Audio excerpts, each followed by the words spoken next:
I can't hear his question. Go ahead again. Is it possible to have one of those and not be able to do that with it? Like it doesn't. If the trinomial factors, the method will work. If the trinomial doesn't factor, no factoring method will work. The key is if you can find these numbers, it's going to work. If you can find those two numbers, it's going to work. Every trinomial does not factor like this, no. Some of them will have irrational factors or imaginary, possibly imaginary factors.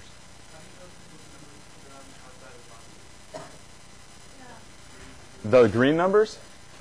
This green number came right here. I looked at these two numbers and I said, what can I factor out of a 2x squared and an x? And that's where we started, right? The only thing we could take out was an x. After I took out the x, I said, x times what equals 2x squared? X times 2x equals 2x squared. Then x times what equals 3x? Well, x times 3 equals 3x. Now I'm looking, how do I get this number? 2x times what equals 8x? Well, 2x times 4 equals 8x. And then, does 3 times 4 equal 12? Yes, it does. That's kind of a quick check right in the middle there, middle of the problem. And then you just write your answers. This is x, this is a positive 4, x plus 4. This is 2x, this is a positive 3, 2x plus 3.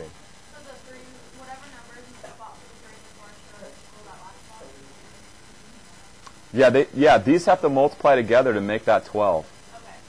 And if you look at this close enough, every pairing, like right here, if I multiply the 4 and the 2x, that makes the 8, right? If I multiply the 2x and the x, that makes it 2x squared. If I multiply the x and the 3, that's going to make the 3x, right? And then finally the 4 and the 3 make the 12. Yeah?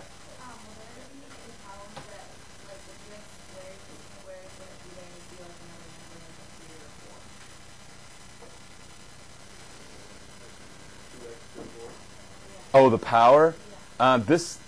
It could be, but I'm only going to use this method primarily on, it's got to be a quadratic form of a problem. So you could use it on a fourth power that's in quadratic form.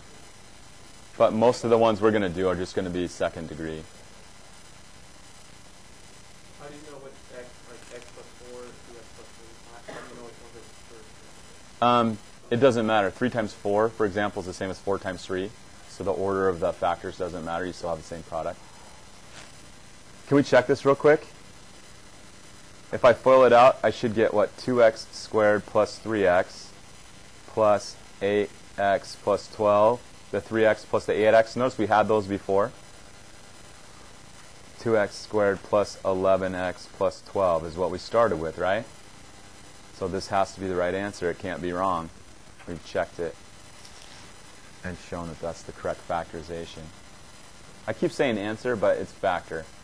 Because as soon as we get good at this, we're not going to stop here. Of course, we're going to solve a problem that has some meaning.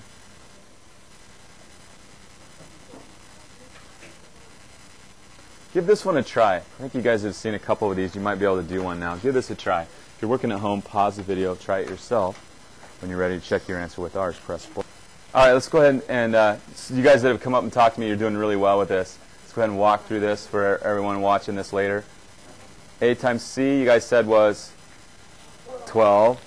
B we identified to be 7, so the factors we need are 4 and 3. And that's kind of funny because they gave us the 4 and the 3 to get the 12 anyway, but that's okay. So we'll go ahead and set the box up.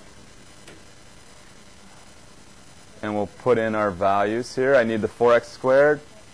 I need the 3. The 7x gets split by a 4x and a 3x. Make sure the x's are there. When I look down this first column, I see I can take out a 4 and I can take out an x. Here, I need an x. 4x times x is 4x squared. Here, I just need a 1, right? 4x times 1 is 4x. Yeah. It doesn't matter which order you put these two in. It just means you're going to get my answer that's on the side should be on your top and vice versa. Here I need a 3 because 3 times x will give me 3x and 3 times 1 does give me the 3. So it looks like I have 4x plus 3 times x plus 1. Question in the back?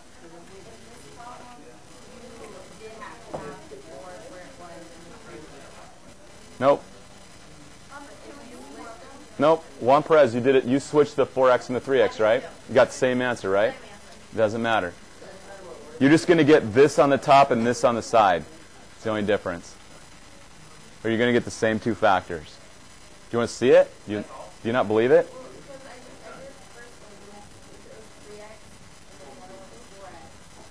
Okay, we can do it the other way. So you want to see it with a 3x here and a 4x here, right? Okay, so when I look down the first column, what can I take out? X. So here I would need a 4x, and here I would need a 3, right?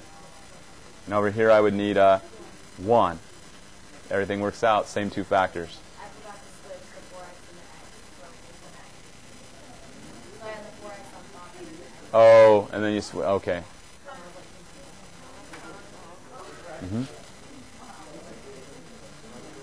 Give this one a try. If you're working at home, now's a good time to pause. When you're ready to check your answer, press play to check your answer with ours. All right, here we go. You guys are getting this. AC is 12. B is -7. Two numbers that multiply to make 12 and add to -7. I got to be careful here. They're both negative, right? Two negatives make a positive. If I add two negatives, I keep a negative, right? So I've got my numbers. So I got to go set up the box.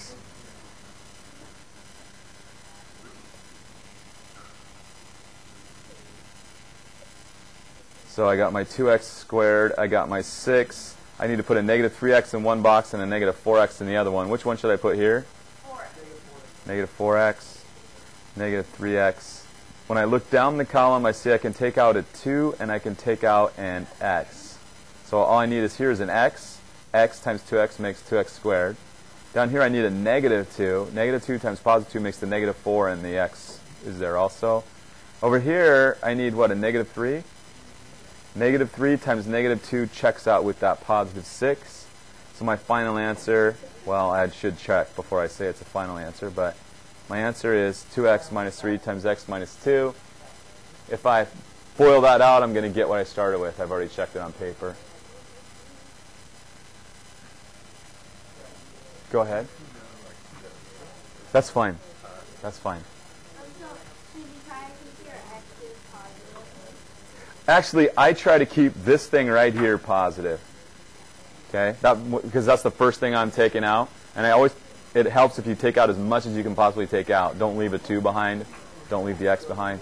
Take it all out. Yeah.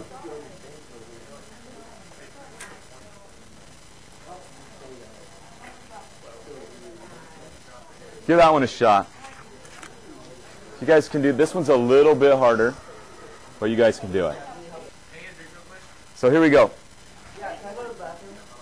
AC is -60. Okay, be careful with the positives and negatives because they're important in this method too. B is -4. Nope. Two numbers that multiply to make -60 and add to -4 are -10 and +6. -10 times 6 is -60. -10 plus 6 is -4. So that's the hardest part, is just finding those two numbers. Once you've got those, everything else just kind of flows. All this box is doing is just helping you organize the information. If you follow the method that's in the book, it's basically the same kind of thing. It just doesn't have the box for organization. -10 and 6 would make this -4x. I can put those numbers with the x anywhere I want inside the diagonal going this way. I just need to make sure that -10x plus 6x adds up to -4x, and I'm good. Looking down this first column, I see a 4 and a 10. I can take out a 2. I see an x squared and an x. I can take out an x.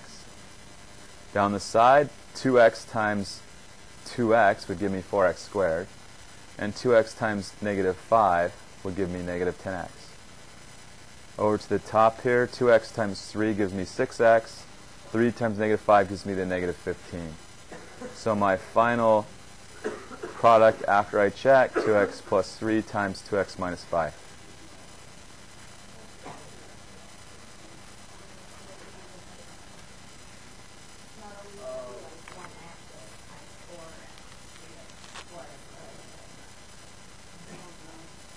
Not always. Other questions?